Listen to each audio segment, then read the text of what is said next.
I want to talk about these bots a bit because a lot of you are literally just arguing with robots. And like I said in the intro, if you weren't here, over a third of internet traffic is fake. And that's really a conservative number for it because Imperva, I believe is how you say it, Imperva in 2023 reported that 47% of internet traffic is actually bots. It's robots. It's streaming farms, kind of like SZA and Kendrick Lamar and Travis Scott and Cardi B's numbers on Spotify. But that's discourse for another day. But that being said, I want to show you a visual representation of what some of these bot farms look like because they come in all different types of like shapes and sizes. But here is a very literal streaming farm. Do we have that video? Yeah. Like, this is crazy. So bot farm targeted for post-engagement inflation, where you see hundreds, if not thousands of phones all over the room, an entire room dedicated to boosting social engagement and making it seem like people are more popular than they actually are. So this is something that happens in a range of industries. This happens in the music industry, which is something Nicki Minaj has been exposing. This happens in the political discussion where they're trying to inflate, making it seem like certain ideas are more popular than they actually are. And this really explains why there are certain narratives that seem to be really popular and prevalent online, but when you go out and you meet people in person, nobody's actually talking about it. Nobody feels the same sentiment. Nobody keeps that same energy in person. Why? Because real people aren't saying that.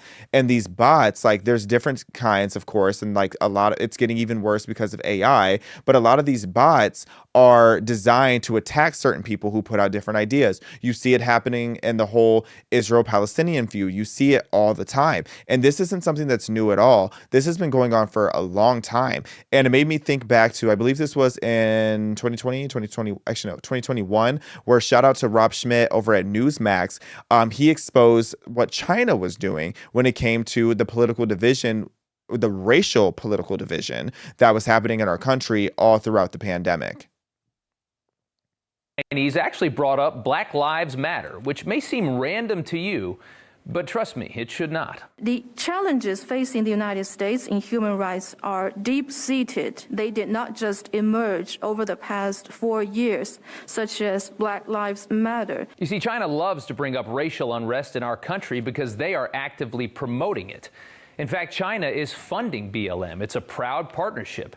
Here's an article from our friends at the Heritage Foundation. The article talks about Alicia Garza, one of BLM's co-founders, a woman who wants to see this country destroyed and rebuilt under the tenets of Karl Marx. China knows what a cancer this is for our society. Black Lives Matter is a Marxist organization. Its goals are rooted in upending democracy and capitalism.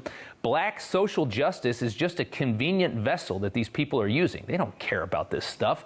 Everybody with a brain knows that.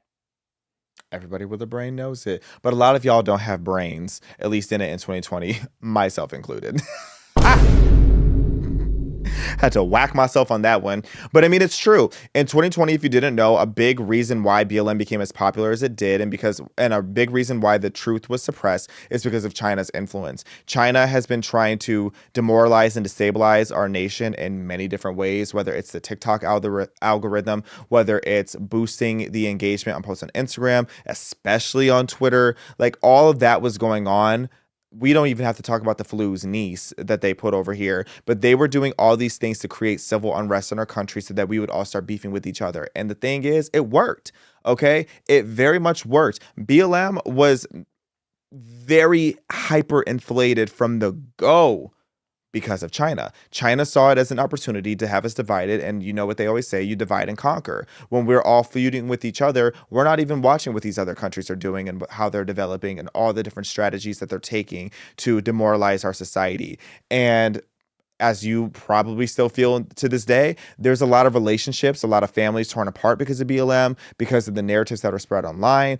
And it's not just China. There's a lot more countries that have been caught doing this. You know, Iran, for example, in 2024, U.S. intelligence and tech companies like Microsoft and OpenAI identified Iranian operatives running disinformation campaigns throughout the United States presidential election. And these included fake news sites. They created entire fake news sites like Savannah Time and NeoThinker, which posed as legitimate U.S. media to spread divisive content.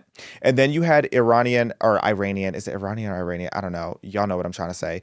Iranian actors also hacked voter databases in 2020. They were sending intimidating emails to Democratic voters while posing as far-right groups like the Proud Boys. And I'm not saying that the Proud Boys are innocent by any means, but what I am saying is that a lot of the messages that people got and the threats that people received, they thought it was from the Proud Boys, but it wasn't. It was actually from Iran, which is crazy. They're weaponizing these groups that are already pretty far and making it seem like they're significantly further because, as we all know, weaponizing fear is one of the biggest tactics to getting your point across or to manipulating society.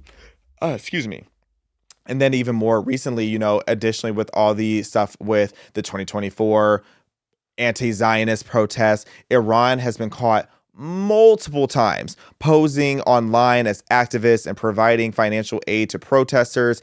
And like I said earlier, the Free Palestine stuff that was going on when I went over to the UCLA encampments, there were a lot of very grown, very Middle Eastern men that were there who barely spoke any English.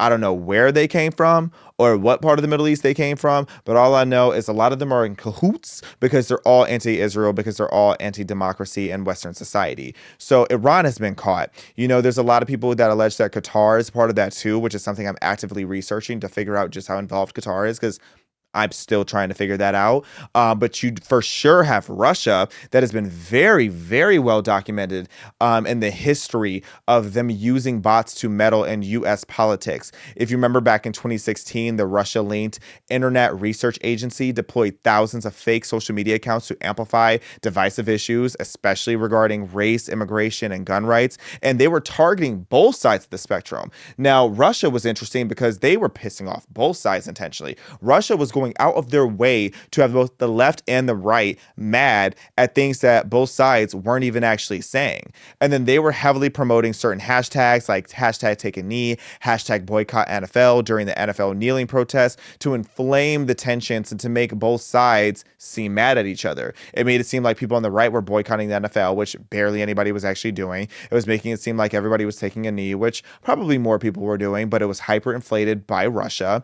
And then you had recently in 2024 where these, again, Russian-linked bots were caught spreading fake videos, including one falsely accusing a U.S. politician of ending the lives and endangering rhinos, like not like Republican in name only, but like actual like rhinoceros. And there was a video that ended up going viral that was completely fake, and it got 5 million views on Twitter in under 24 hours. That is insane. That's absolutely insane. But what accountability was there? None. And then in 2025, there's a report from the Network Contagion Research Institute that claims that Russia was running bot armies that were posing as MAGA supporters to the right, or to make the right look like we were spreading disinformation. So again, to clarify, there was another organization that was linked to Russia that was posing as right wingers so they could spread misinformation intentionally. And then when they would get caught and clocked and fact checked and all these different things, it's like, oh, the right spreading misinformation. Nobody on the right was spreading that information. They were fake accounts. They were bots. And then when people on the right were seeing it, they're like, huh, interesting. Then it like accidentally like got infiltrated into our sources and it just became a whole thing. But Russia, we see you, Russia.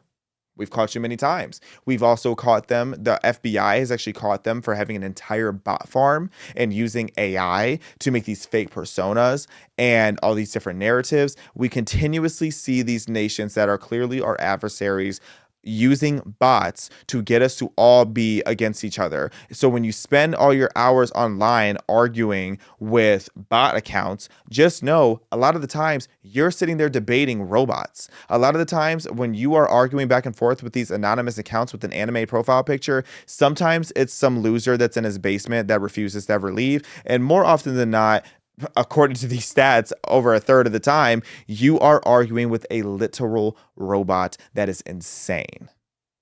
And all this to say that with as much chaos and with all the chaos and the division that we have in our country, it is created by some main key players. It's created by Marxists, it's created by foreign adversaries, and it's created by people broke enough to take a check to fight for a cause that they know nothing about and they do not even believe in.